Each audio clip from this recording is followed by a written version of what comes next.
perkembangan dan perubahan emosi pada jenjang SMA atau SMK sederajat. Inilah nama anggota-anggota kelompok kami.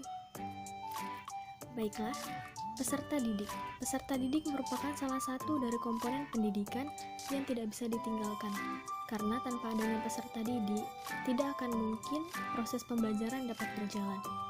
Menurut Undang-Undang Nomor 20 Tahun 2003, peserta didik merupakan anggota masyarakat yang berusaha mengembangkan potensi diri melalui proses pembelajaran yang tersedia pada jalur, jenjang, dan jenis pendidikan tertentu. Perkembangan emosi. Perkembangan emosional adalah proses perkembangan mengerti dan memahami orang lain yang berarti mampu menggambarkan ciri-cirinya, mengenali apa yang dipikirkan, dirasa, dan apa yang dipikirkan, serta dapat menempatkan diri pada sudut pandang orang lain tanpa kehilangan dirinya.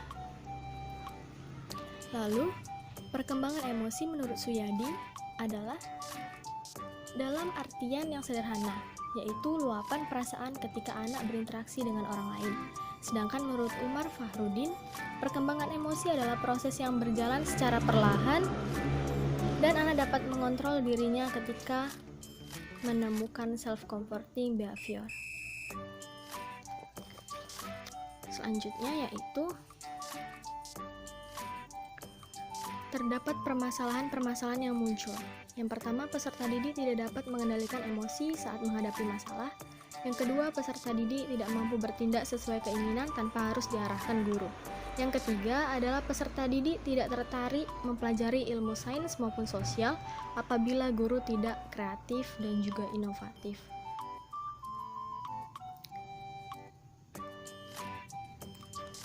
Lalu, di sini kita akan memberikan ide atau solusi penyelesaian permasalahan peserta didik tersebut. Penyelesaian permasalahan yang pertama, yaitu tenangkan anak. Jika peserta didik yang bersifat agresif dengan memukul temannya, ajak ia tempat yang tenang, lalu tanyakan kenapa, lalu berikan penjelasan, pengarahan, dan bimbingan kepada peserta didik tersebut. Yang kedua, rajin mendengarkan cerita. Peserta didik perlu teman untuk berkeluh kesah dan juga memerlukan sandaran pendapat dari guru. Yang ketiga, membangun komunikasi dengan peserta didik. Jika guru sering berkomunikasi dengan peserta didik, saling mendengarkan apa yang siswa keluhkan, tentu guru dapat memberikan nasihat dan saran yang baik untuknya. Selanjutnya, berikan contoh yang baik pada peserta didik. Peluklah peserta didik untuk menenangkannya, menahan diri untuk marah, dan menasihatinya. Selanjutnya adalah mengajarkan ilmu agama. Penyelesaian yang kedua,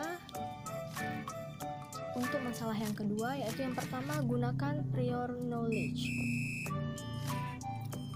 Prior knowledge ini dapat diartikan sebagai pengetahuan awal yang sudah dimiliki oleh peserta didik tersebut dari pengalaman ataupun pengetahuan yang didapat sebelumnya. Yang kedua, selalu evaluasi. Cara mengatasi kesulitan itu dapat dilakukan dengan metode evaluasi atau self-monitoring. Yang ketiga, hindari memberikan tugas yang sangat panjang kepada peserta didik.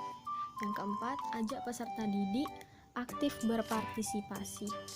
Selanjutnya, ajarkan membuat catatan.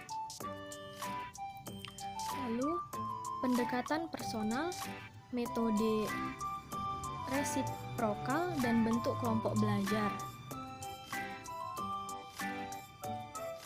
Penyelesaian permasalahan peserta didik yang ketiga, yaitu yang tidak dapat atau tidak tertarik mempelajari ilmu jika guru tidak kreatif dan inovatif.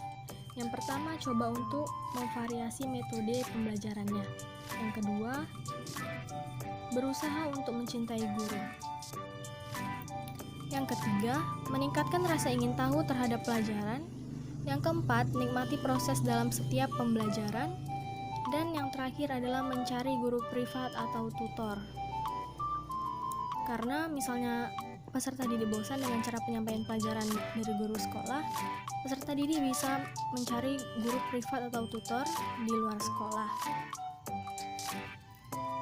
Jika peserta didik tidak menyukai pelajaran karena konsep atau gurunya yang mengajar, tidak ada salahnya untuk peserta didik untuk mencari guru privat sendiri.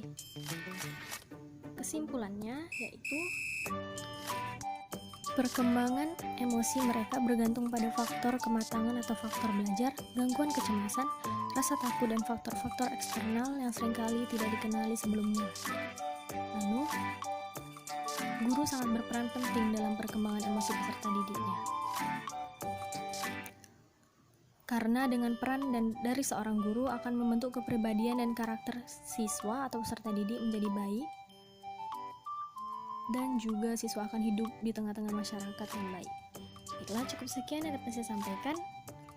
Saya ucapkan terima kasih.